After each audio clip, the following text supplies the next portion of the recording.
Hello guys, this is श्रद्धा। और पिछले video में हमने एक्सरसाइज 1.3 स्टार्ट की थी। 2 क्वेश्चन हमने पिछले वीडियो में कर लिए। Now moving on to the question number 3 जो हमारे पास है। Prove that the following are irrationals. और इसमें पहला पार्ट है हमारा 1/√2। सो इसके लिए late us assume that 1/√2 is rational. तो यहाँ पे हमने ये एज्यूम कर लिया है कि 1/√2 हमारा एक रेशनल नंबर है। That is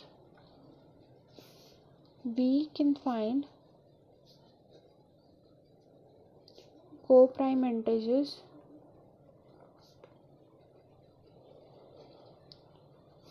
p and q not equals to 0 such that। और अब हमने देखा 1/√2 एक रेशनल नंबर है, तो इसका मतलब हम इसे फ्रैक्शनल फॉर्म में या फिर p/q की फॉर्म में लिख सकते हैं। सो 1/√2 इज इक्वल्स टू p/q। अब इसे हम थोड़ा रेशनलाइज कर लेंगे तो ये हो जाएगा 1/√2 इंटू √2 और इधर हो जाएगा into √2 is equals to p/q। तो ये हमारे पास आ गया √2/2 p is equals to p/q। इसे थोड़ा रीअरेंज कर लेंगे तो 2 p के साथ मल्टीप्लाई में चला जाएगा, तो यहाँ पे हमारे पास आएगा √2 इज इक्वल्स टू 2p/q। सो अब अगर हम देखें तो p हमारे पास एक इंटीजर है और q भी एक इंटीजर है और ये दोनों फ्रैक्शन की फॉर्म में, तो ये मतलब p/q एक रेशनल नंबर है। सो 2 भी एक इंटीजर है। सो रेशनल नंबर को रेशनल नंबर से मल्टीप्लाई करेंगे तो ये भी एक रेशनल नंबर आएगा, तो इसका मतलब 2p/q भी हमारा एक रेशनल नंबर है। तो हम यहाँ पे लिख सकते हैं since p q are integers and q not equals to 0, therefore 2p/q is rational.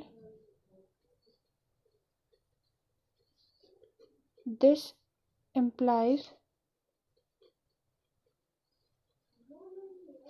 that √2 is rational. तो अब अगर हम देखें तो RHS में हमारे पास अगर रेशनल नंबर है तो इसका मतलब लेफ्ट हैंड साइड भी एक रेशनल नंबर ही होगा। सो इससे अगर 2p/q रेशनल नंबर है तो इससे हमें ये पता चलता है कि √2 भी एक रेशनल नंबर है। बट दिस कॉन्ट्राडिक्ट्स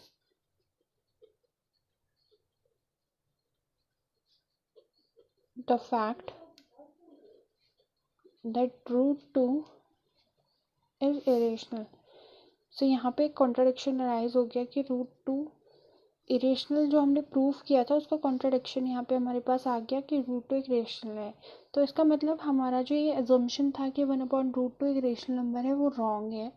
सो हम यहाँ पे लिख सकते हैं so we conclude that 1/√2 is an irrational.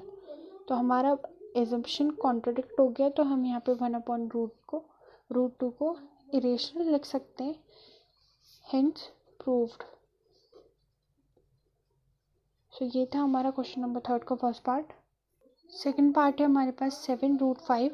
इसके लिए भी हम सेम करेंगे। Let us assume to the contrary that 7√5 is a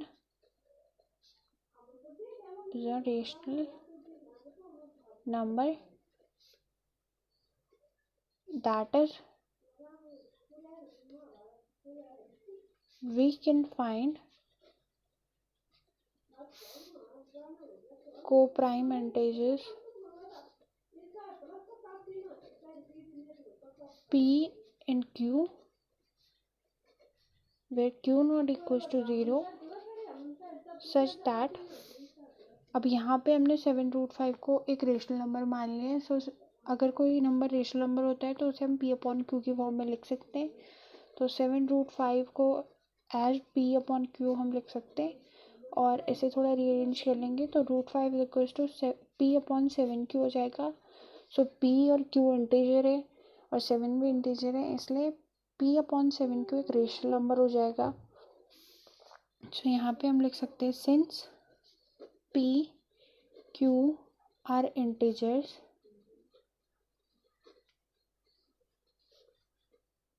and q not equals to 0, therefore p/7q is rational. This implies that √5 is rational. तो यहाँ पे अगर RHS में हमारे पास रेशनल नंबर आ गया तो इसका मतलब LHS वाला भी एक रेशनल नंबर होगा। तो यहाँ पे अगर हम देखें p/7q एक रेशनल नंबर है तो इसका मतलब है √5 भी एक रेशनल नंबर होगा। लेकिन हम ऑलरेडी प्रूव कर चुके हैं कि √5 एक रेशनल नंबर है, तो यहाँ पे हम लिख लेंगे but this contradicts the fact that √5 is irrational. So यहाँ पे कॉन्ट्रडिक्शन अराइज हो गया है। So we conclude